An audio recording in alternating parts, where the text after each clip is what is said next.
Gihe abantu bacu bari bafashwe na bamwe batwara ku izone ubwa mbere abantu twagikorondera imigambi twarondera mu ntwaro tuvugana n'abashinzwe intwaro uramatari mustane n'abandi hanyuma turavugana n'abashinzwe umutekano baraheza babikurikirana bashitse basanga abantu ko bagiriza ngo abo bantu bari baje kugura amakarata y'abazotora mugabo bagiye kuvyihweza mu nyuma basanga babitiranije kumbure n'abandi bigeze gukora ibisa n'ivyo mu gatarabi wacu atari twabatumye hanyuma barabarekura. Rero twasavye yuko ab'intwaro bakurikirana inyifato bari bagize babafashe batabanje kuraba neza igituma ingene vyagenze. Rero twizera yuko abashinzwe intwaro n'umutekano bariko barabikurikirana bazomenya ingene bahandi gihambaye nuko abantu bacu basubiye kubandanya twarasubiye naho hantu turasubira kugira imyamamazo nta wadugeza adukoma kubw'ivyo rero twizeye ko abashinzwe intwaro n'abashinzwe umutekano bariko barakurikirana ingene abo bantu bohanwa canke ingene bihaniza kugira ngo ntibazosubire gukora ibintu nk'ivyo. Naretse kubivuga ariko vyarashitse turi mu miyamamazo tugeze ahantu mu muzinda mu gihe mfise uburenganzira bwo kuvuga abantu biteguye kunyumviriza abantu bari mugambwe umwe baragenda baca bazana amabafure iruhande yaho turi bavuza amabafure mu buryo burengeye ijwi nariko ndakoresha naciye mpagarika kuvuga ariko ikintu canezereye abenegihugu bari ngaho nibo bonyene babanumishije abantu baratahura neza yuko inyifato bari bagize itajanye n'ivyabikwiriye hanyuma barahagarika maze ndashobora kubandanya n'abari bameze nk'abagize mbashiremo ishavu ndabahoyahoya nta kintu kibi cabaye ariko vyarerekanye neza yuko abarundikazi aho bari mu migambwe yose baje baserukira ibintu bitandukanye kuri baramaze gutahura yuko ibijanye na demokrasi abantu bateza kubihagararira kugira ngo abantu bose bashobore kuronka ibikwiriye. Ibijanye n'ikibazo c'igitoro novuga ijambo rimwe gusa, ikintu abantu rundi bakeneye umwanya imbere yuko baronka igitoro bakeneye insiguro y'igituma atagitoro kihari. Ico nico kintu ca mbere. Ahantu hose ibintu birabura kw'isi siyo hambere ho nyina buzi ibintu muga kwicara utazi vyapfiriye habuze iki twokora iki twese nk'abarundi kugira ngo bitorege umuti. Ico nico kibazo. Menyesha makuru muze murakurikira neza mutahure kugira ngo ntibave mwitiranye ibintu. Abigenga ntibasabwa 40% abanyamigambi ngo basabe 2%. Kumwibuke ko muko muravuga ibijanye n'aba pourcentage. Abigenga basabwa 40% mu ntara bitojeje mu ntara ya Bujumbura hazotora abantu bashika muri 1,600 sinibuka neza igiharuro neza bivuga 40% n'abantu bashika 700. Mugabo umugambwe basaba 2% mu gihugu cyose. Ucufata abantu bazotora mu gihugu cyose ugacubashira kuri 2% ugacura bigitigiri cy'abo bantu ngene bazobangana. Rero nico gituma nagomba ngo ntitubihave tubifata gutyo gusa umuntu bashaka kumva ntibica bisigura iyo ekara nkuko turayumva ariko nibiharuro bijanye n'abantu bazo bariko baratora naho iyo pourcentage imeze gutyo.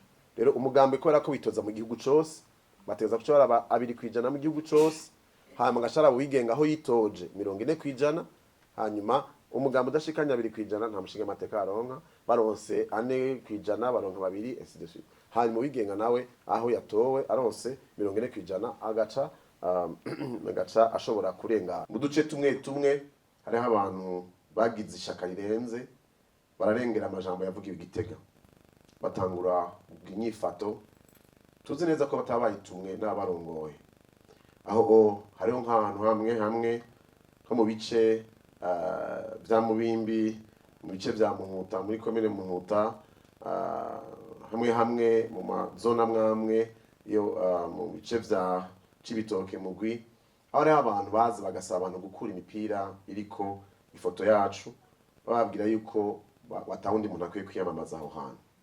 Bamwe bigasaba yuko bababwira ngo bafate imipira rambaye bayihindukize kugira ngo ivyanditse ko ntiboneke. Twarabonye ko abantu batatumwe n'umugambwe n'umwe, twarabonye ko abantu batatumwe n'inzego z'igihugu ariko bagize ishaka rirenze ivyo abarongoye batumye. Nico gituma tuciye kuri abo babaserukira baradufashije biratorerwa inyicu. Hariho nk'abari batwaye barashikana ku izone biriza umunsi wose babicaritse ariko abashinzwe intwaro badufasha abo bantu barabarekura toreze guca bategize izindi ngorane. Twarumvise kandi kimwe tutikiro turagerageza gukurikirana umuntu yagiye gukurikira abantu bemeye kudushigikira amatora abasaba ngo bamuhe amakarata y'itora ngo azoja kubatorera. Ico ntituracemeza neza mugabo two turagikurikirana naho yoba ari nyuma y'amatora. Uyo muntu tuzosaba ko ahanwa kubera ko azoba arengeye amajambo yose yavuzwe guhera ku nyiciro mukuru w'igihugu n'abarongoye imigambwe twari turi kumwe Igitega.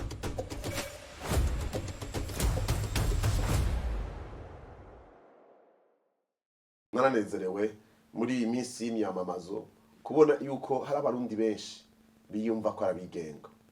Mu gihe tuba dukora igikorwa c'imyamamazo, ikibazo ca mbere nabaza imbere yuko mfata ijambo kwari ukubaza mu isinzi ry'abantu ry'abari imbere yacu ni bande biyumva yuko arabigenga. Henshi twagiye turaja wasanga 60, 70% baduza amaboko bavuga ngo twebwe turabigenga. Bashobora kubira amasanamu twashize ku mbuga ngurukana bumenyi zacu, ukabona yuko baronsa akaryo gutahura ko nabo bafise uruhara kugira ico baterereye, kandi ko kenshi basanga bagoberewe guhitamwo abo migambwe kandi batahisemo kuja mu migambwe. Intumbero ya kabiri yatumye mpagura kugira ngo ushobore kwitoza mu kibanza c'umushinga amateka yigenga nuko mu bikorwa vya misi yose nkora kuva mu myaka 30 iheze, cane nkora no gwaruka mu bijanye no kuraba ingene kino gihugu gishobora gusunura kava mu ngorane dusanzwe tubayemwo. Usanga ahanini ikibazo nyamukuru nuko iyo hageze mu bihe vyo guhiganwa abantu batiyumvira neza mu Burundi kazi.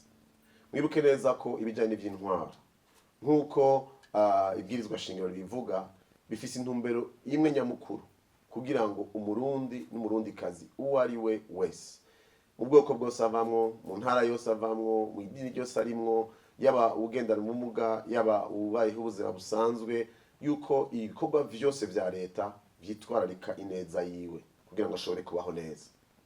Rero tugiye kubiraba twasanze abantu kenshi baza guharanira ibibanza mu byicaro vya politiki, iyo bamaze kuronka ivyo bibanza batagaruka kugira umwitwarariko wo gutora inyishu ibibazo bihanze abarundikazi ku munsi.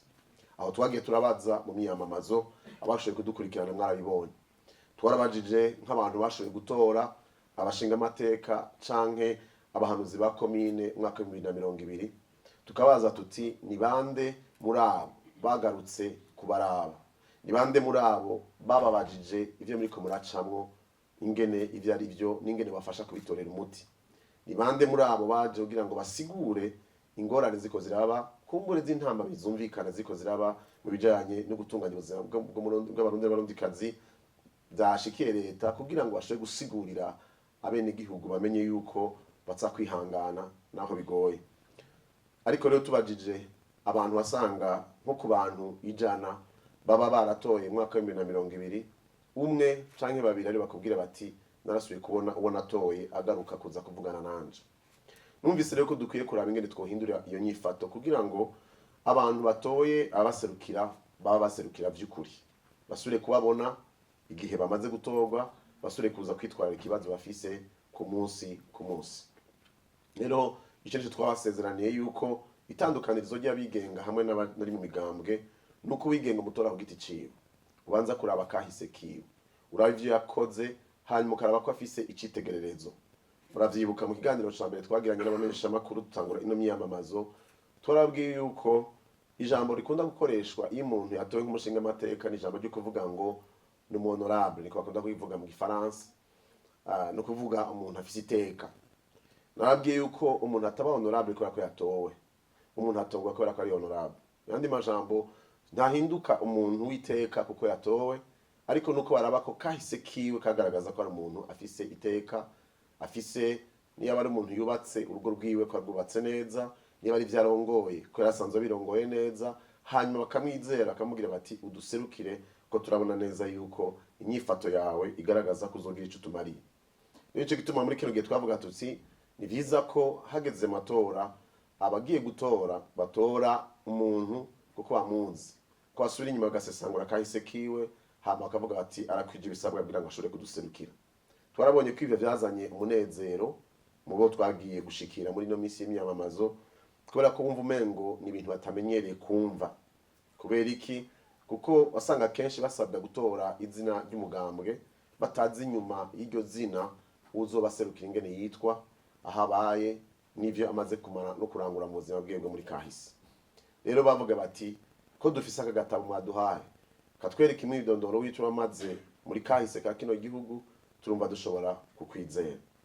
Ica gatatu catumye dushobora twifuza kwitoza muri kino kibanza c'umushinga amateka yigenga, ko ari kubera ko tumva kumengo turafise ico dushobora guterera nk'abazoba baserukiye ababatoye, kugira ngo tubafashe kwiyumvirira hamwe ingene boshobora gutorera umuti ibibazo bibahanze.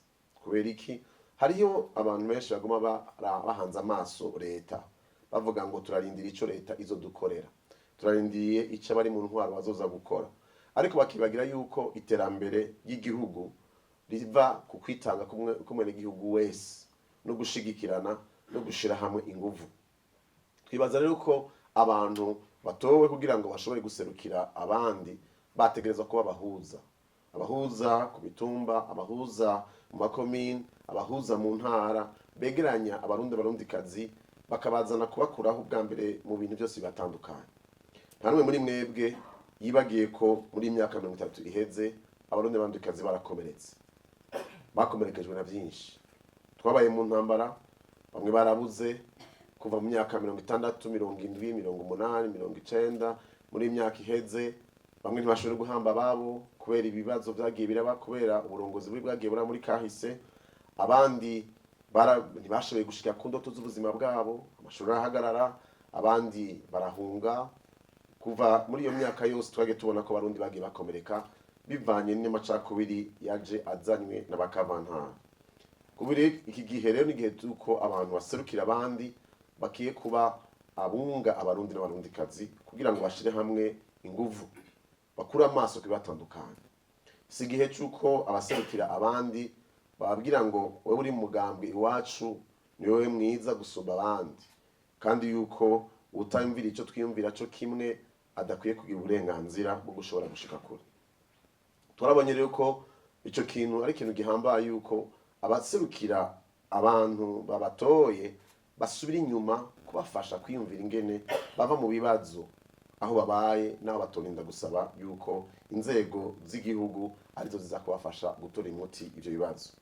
Kubera ko niba ari kiraro ca bomotse ahantu ntivyarenda gusaba ko barenda guhamagara ushikiranganje, kumbura yavyo bashobora kwishoborera mw'ikomine aho hantu basanzwe babaye, gusubiza hamwe bagakora ibikorwa vyo kugwiza umwimbu kugira ngo bashobore gutera imbere. Ntibinda gusaba ko ari ndi ubuhanza ndakuza kubibakorera, nigo ruhara rw'umuntu yatowe kugira ngo yunge abarundikazi maze bashobore kwiteza imbere. Ico rero twarabonye yuko aho twagiye turaca abantu benshi baragishimye mu majambo twagiye turavuga.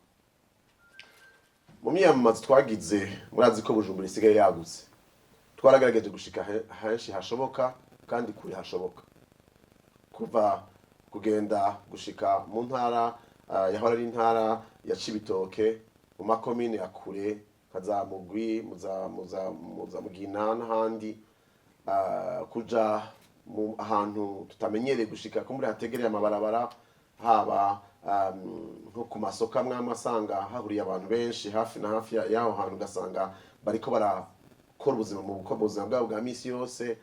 Byaratweretse yuko hariho ibintu byinshi dufise bitaratunganywa neza kugira ngo igihugu cacu gitere imbere n'ingoga. Aho navuye muri iyo myemamazo fise ibintu bibiri vyankozeko. Ivya mbere byanezereye kubera iki? Kuko nabonye ko Burundi butunze ari bwiza. Kenshi nagendera hejuru ku modoka ngenda ndaraba ubwiza bwa kino gihugu. Ufashe barajya Cibitoke gushika kure uribaza uti ubwiza n'ubutunzi bwo mu kino gihugu buriko maririki aba bantu niko ndabona ariko bararengana. Uri kuragenda mu bice byo mu misozi uja maja Jenda n'ahandi canke twaragiye gushika mu Gitaza ukaraba ikiyaga atana kimwe cyo kirakorerwako, ukibaza uti mbega vy'ukuri ibi bintu biriko bimaririki aba bantu bari ngaha, kumengo hari ibibazo bagifise. Uko ari ibibazo twabaza kugira dutanga uburorero gusa, ariko kumbure tugasanga birengeye ko tuvyibaza.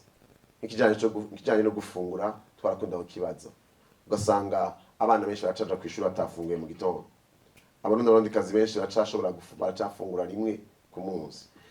sico si kibazo kumbure ca leta gusa canke abari mu nzego nuko abashinzwe gutunganya ubuzima bwa misi yose mu kibano batariko barafasha abantu kumenya ingene biyungunganya. Bimwe biva ku mico n'imigenzo, ibindi bikava kudatahura ingene bashira inguvu hamwe kugira ngo bashobore koroherwa mu buzima bwabo bwa misi yose.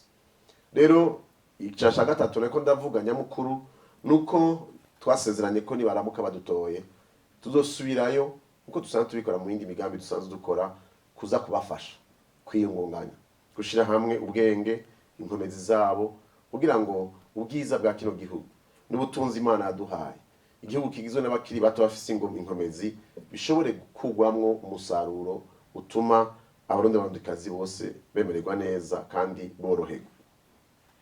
Reka naho nugarukiriza kuri ivyo bitatu kuko nivyo vyari nyamukuru vyatumye tuja kwitoza, kandi mu gihe c'imyamamazo vyatumye tubona neza ko tutihenze guhitamwo ivyo bintu bitatu. Numva norangiza rero mvuga ibikurikira ku bijanye n'ingene imyamamazo yagenze. Ubwa mbere nashaka kubanza gushimira Imana mushobora vyose yaduhaye kuba mu gihe ciza, kirere ciza, ivyakozwe vyose bikagenda neza mu mahoro kandi bikagenda mu mutekano. Niyo twabanza gushimira imbere y'undi wese. Ubwa kabiri ku ruhande rw'iwanje nobanza gushimira umuryango wanje. Ntivyoroshe kuja kwitoza ku giti ciwawe kubera ko bisaba uburyo butavuye ku muntu uyu canke uriya. Narumvise abantu benshi bibaza iyo nakuye uburyo, benshi muri mwebwe mwarabimbajije, ariko inyishu kumbure isaba ko umuntu aza akaraba ingene umuntu asanzwe abayeho. Amatora natangiye kuyategura ku mwaka wa 2020 kandi umuntu w'umukozi kandi ashobora kuronka uburyo, mugabo kubwo gukunda igihugu no gukunda abarundi n'abandikazi twemeye kubishira ku ruhande nk'umuryango kugira ngo dushobore gukora kino gikorwa. Ariko si twebwe twenyene, ndashaka gushimira kandi n'abo bantu, abagenzi, inshuti badutije iki canke kiriya twari dukeneye kugira ngo dushobore gukora imyamamazo neza, kandi cyane cyane n'abagerageje kwitanga bakoresheje uburyo bwabo. Ndashaka kubashimira cyane. Ndashaka gushimira kandi abashinzwe intwaro muri kino gihugu, mpereye ku ijambo nyacyo mukuru w'igihugu yavuze Igitega, ryatumye inyifato iba nziza gusumba mu yandi matora twageze kujamo. Aho twarabonye yuko igihe cyose twashikiriza abashinzwe intwaro amakete abereka ibikorwa tugiye gukora, nta na hamwe tugeze tugira ingorane. Bose baratwemereye, nta na hamwe tugeze tunagira n'ingorane yo guhura n'abari mu yindi migambwe ngo bitubuze ko dushobora gukorana neza. Turabashimiye cyane. Turashimiye abashinzwe umutekano, baraduha igihe cyose twari tubakeneye kandi baradufashije kuva mu ntango gushika turangize, nta sanganya rimwe ryabaye. Ndashaka gushimira kandi nabo bose cyane cyane abari abegwa n'ivy'amatora nk'umugwiseni, nabo nyene ikibazo cyose twabaza mu bijanye n'ingene imyamamazo itunganijwe barashoboye kudufasha, kirashobora gutora umucanke baratuha intumbero ingene dukwiye kubikora. Abo nagomba kubashimira cyane. Ariko rero naho ndiko ndashima kuvyagenze neza kuko nivyo vyinshi, sinoreka kudashima kandi ibitagenze neza. Mu duce tumwe hariho abantu bagize ishaka rirenze, bararengera amajambo yavuga Igitega, batangura inyifato tuzi neza ko batabayitumwe n'abarongoye. Aho hariho nk'ahantu hamwe nko mu bice vya Mubimbi, mu bice vya Muhuta, muri komine Muhuta, hamwe mu mazona amwe yo mu bice vya Cibitoke Mugwi, aho hariho abantu bazi bagasaba abantu gukura imipira iriko ifoto yacu, bababwira yuko batawundi muntu akwiye kwiyamamaza aho hantu. Bamwe bigasaba yuko bababwira ngo bafate imipira bambaye bayihindukize kugira ngo ivyanditse ko ntiboneke.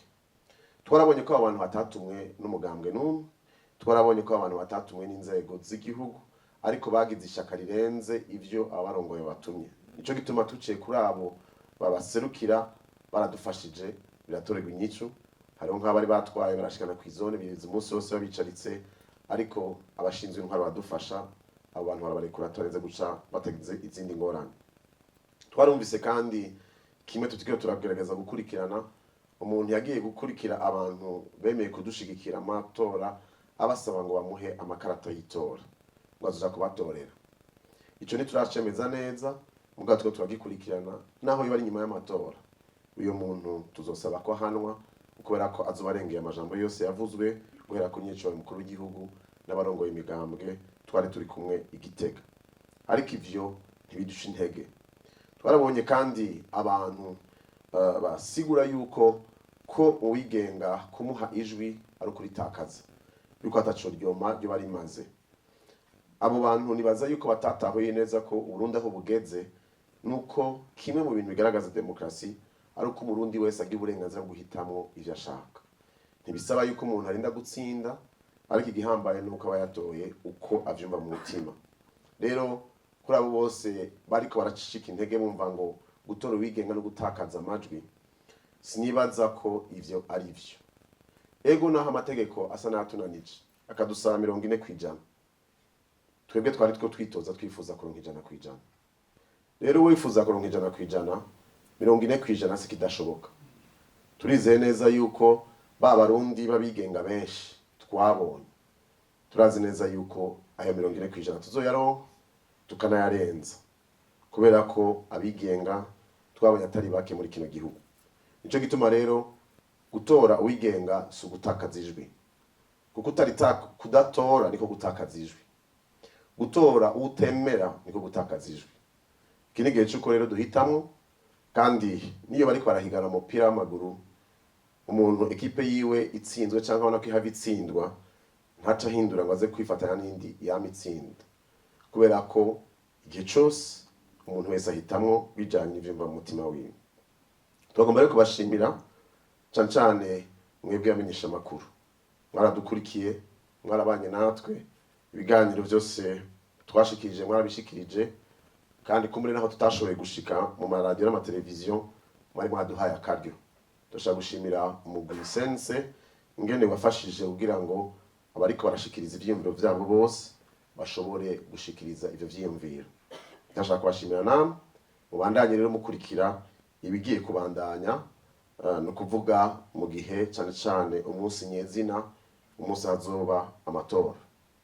Muri iyi minsi tugiye kurungika bazoduserukira kubategura no kubaha impapuro seni ibaha kugira ngo bazogende kudusekurira mu tuzu tw'amatora, kuraba yuko amatora agenda neza, atawuhava agira ishaka rirenze urugero wahave akora ibinyuranye n'ivyo tugeze muri kino gihe. Rero ico gihe turasabye namwe bw'inyuramenyesha makuru kuzoba hafi kugira ngo mushikirize inkuru uko ikwiriye, kandi twizera neza yuko uyu mwaka bizoba neza gusumba uko vyigeze kuba. Amajwi abantu baronse abari baronka, hanyuma ubushoboye kurusha abandi canke umugambi washoboye kurusha abandi ronke amajwi ukwiriye. Tugomba rero kubashimira ndangiriza ngaha muri kino kiganiro, sura ndabwira yuko dufise ivyizigiro. Icivugo cacu cari ngo Burundi haguruka ukayangana. Turizera neza yuko Burundi bufise ubutunzi kakujya kwizahabu iba ikiri mwivu, umuntu ayihonyora ko akarengana. Ariko igihe abarundi kazi bahaguruka bagashobora gukura ubwo butunzi aho buri bakarushira ahagaragara, nta nkeka ko igihugu cacu gishobora kunyaruka mu iterambere kandi kigatangaza amahanga. Ariko rero bizovana n'ingene twese dushize hamwe, n'ingene duhevye utuntu twose twube gito udusubiza inyuma bw'inzankano bw'amacakubiri, bw'uko ikintu cyacu cyose umurundi rimo ndikaza gikorana ubwoba. Ivyo nibaza yuko ico gihe carenganye, tugeze mu gihe ciza cyo gushira hamwe inguvu maze tukubaka Burundi buhire, aho umurundi wese aroraniwe mu kibano no muri vyose. Murakoze.